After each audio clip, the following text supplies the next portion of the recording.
Assistant yoga instructor को अगर yoga session organise करना है तो उसके लिए हमको क्या क्या करना पड़ता है वो चीज़ हमने पीछे जान ली है कि अगर हमको योगा सेशन करना है तो 3 पार्ट में डिवाइड करेंगे।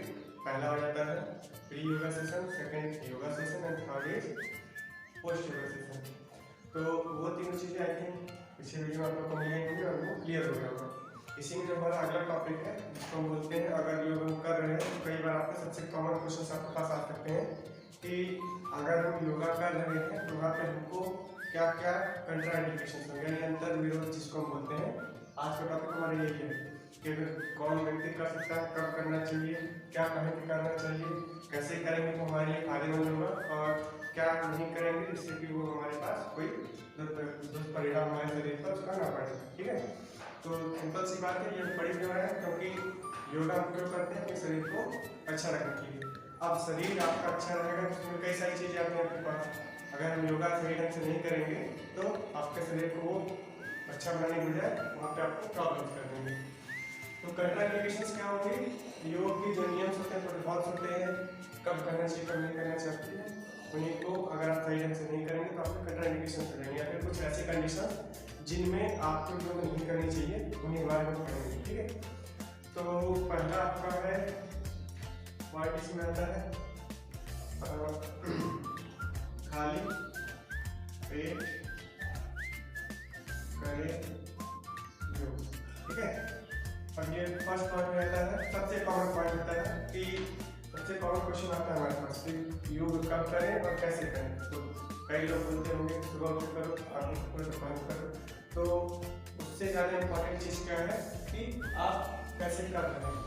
अब अगर हम खाना खा के कर रहे हैं, फिर सुबह से उठकर हमको चाय पीने की आदत है, कुछ नाश्ता लेने की आदत है, तो वहाँ पर हमको वो अपनी जो डेली रूटीन होती है उसमें हमको चेंजिंग करनी पड़ेगी।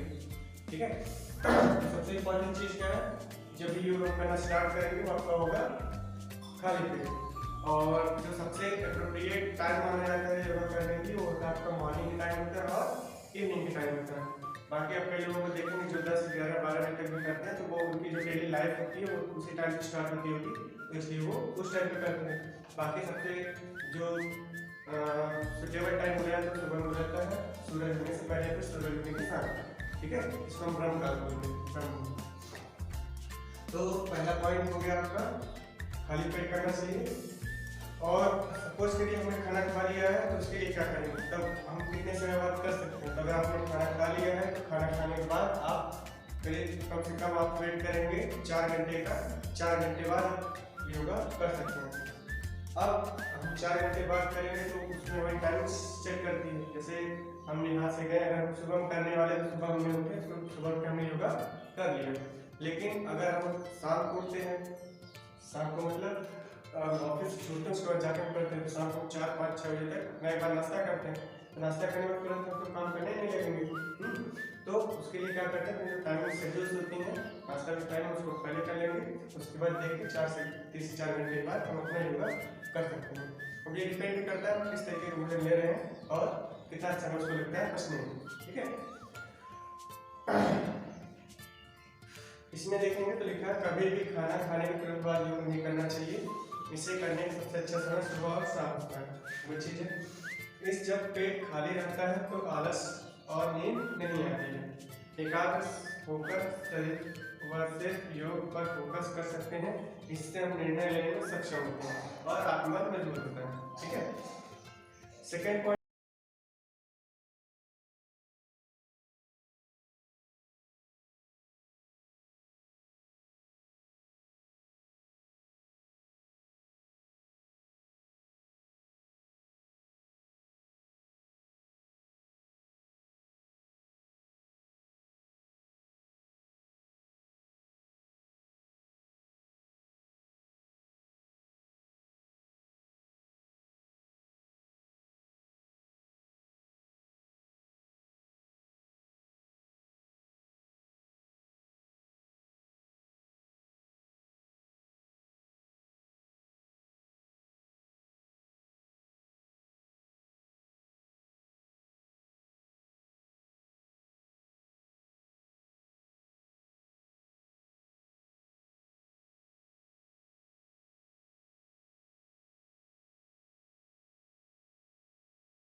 इसमें देखेंगे यदि किसी व्यक्ति की हाल ही में सर्जरी हुई है, हार्ट सर्जरी, स्पाइन सर्जरी, हाथ पैर व जोड़ों की हड्डियों सर्जरी हुई है, वैसे लोगों को डॉक्टर की सलाह के अनुसार ही डाइट व चीज़ें फॉलो करनी चाहिए। कोशिश करें कि 6-7 महीने तक आराम करें, डॉक्टर की सलाह लेने के बाद ही योग करें।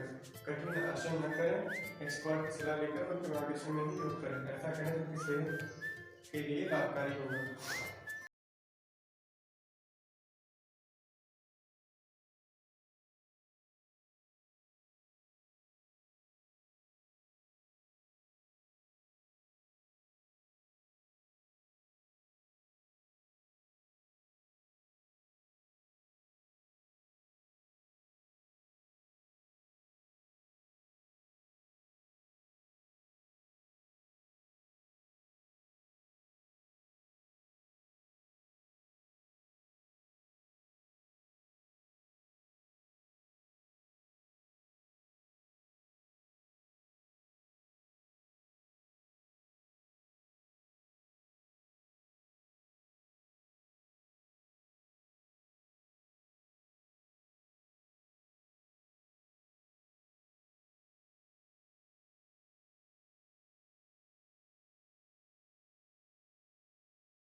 वहाँ पे भी डॉक्टर के प्रिस्क्रिप्शन के अकॉर्डिंग जितने समय का आपको रेस्ट बोला गया है उस रेस्ट को आप देख के तब उसके बाद आप अपना काम करना शुरू करेंगे।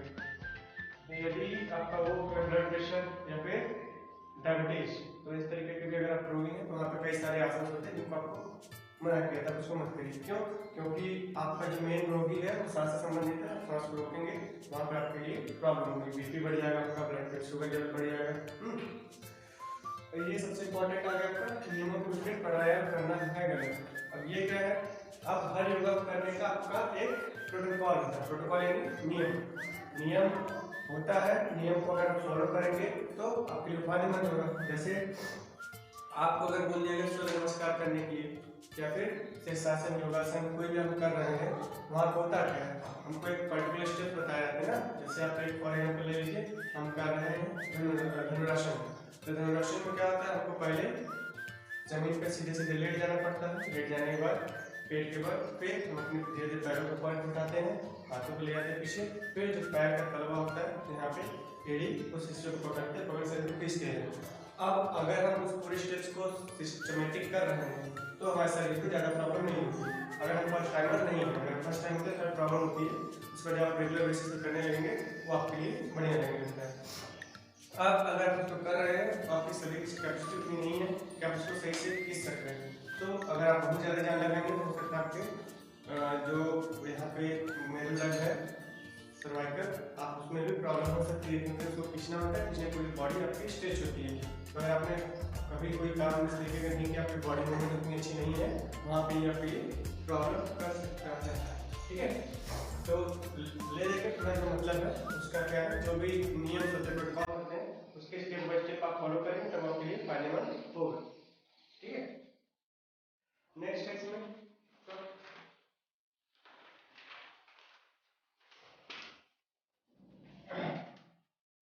तो नंबर 7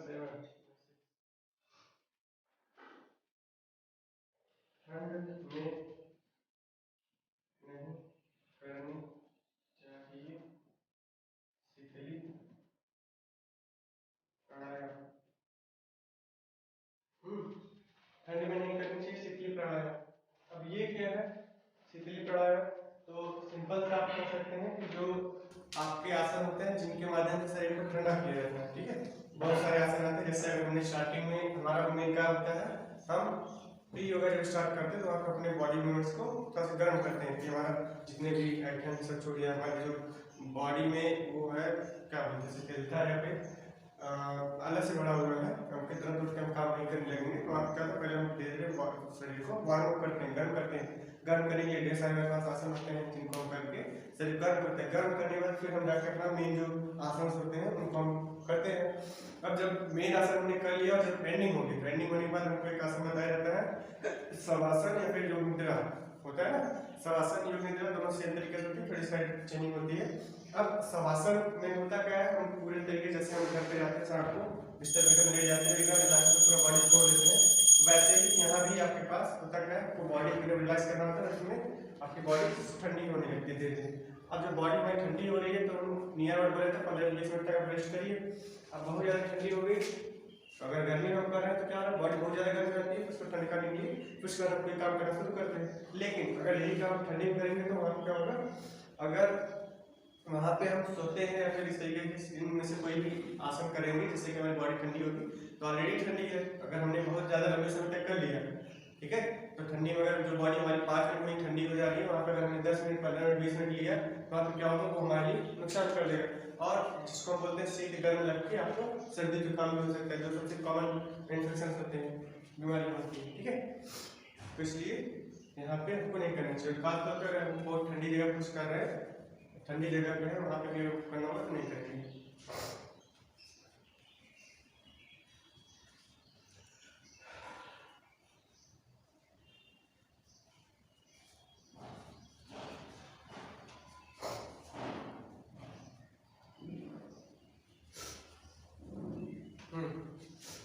अब जैसे एक और है पॉइंट नंबर 7,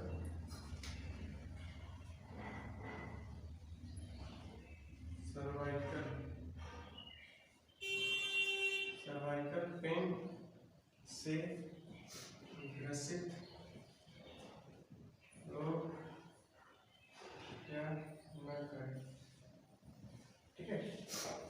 अब ये आगे देखिए, सर्वाइकल पेन क्या होता है, इससे बहुत सारे लोगों को आप बातचीत करेंगे तो वहाँ पे बोलते हैं हमको हमारी बहुत जल्दी हेडेक की जल्दी सर्वाइकल प्रॉब्लम होती है, बैठे बैठे बैठे दर्द करने लगता है, ठीक है, या फिर किसी एक पोजीशन में हम रहते हैं तो हमारा बॉडी वहाँ पे लॉक हो जाता है। तो उस कंडीशन में क्या करना है, क्या नहीं करना है, तो क्या क्या आसन नहीं करने चाहिए। तो आसन सबसे पहले इसमें बहुत ज़्यादा अपने इसका यूज होता है सर्वाइकल का, बहुत ज़्यादा उसको बॉडी को किसने स्ट्रेच करते हैं, उस तरीके का आसन नहीं करने चाहिए। पहले स्टार्टिंग आपको करनी चाहिए जो आपके कॉमन आसन होते हैं, जैसे करना क्या क्या चाहिए, आपके पास भुजंगासन है, ठीक है, भुजंगासन से स्टार्ट कर सकते हैं। फिर सर्वासन होता है, बहुत थोड़ा बहुत ज़्यादा नहीं, ठीक है, भुजंगासन हो गया, सर्वासन हो गया, मणिपासन हो गया। तो वैसे ही और भी जो छोटे मोटे हैं जिसमें बहुत ज़्यादा बॉडी का मूवमेंट नहीं हो रहा है, उन सबको आप कर सकते हैं। लेकिन जिसमें बहुत ज़्यादा धनुरासन हो गया, नौकासन हो गया, और भी आपके पास कई सारे आसन हैं जिनमें आपको बॉडी को पूरा स्ट्रेच करना होता है। तो उस समय क्या होता है, बॉडी अगर आपकी उस हिसाब से रिएक्ट नहीं कर रही तो बहुत ज़्यादा उसको स्ट्रेच करेंगे तो प्रॉब्लम करेगा आपको, ठीक है। तो ये सब थी आपकी जो कंट्राइंडिकेशंस होती हैं योगा की, ये काफ़ी इंपॉर्टेंट होता है। अभी तक कोई पॉइंट छूट गया हो, अभी तक फिलहाल इसमें इंपॉर्टेंट पॉइंट्स होते हैं, कॉमन पॉइंट्स होते हैं, इसमें बात करें जनरल, ठीक है, सामान्य, ना कि बहुत डीप में जा रहे हैं। तो सामान्य जो आपके कंट्राइंडिकेशंस होते हैं, जो कि एक योगा इंस्ट्रक्टर को पता होनी चाहिए।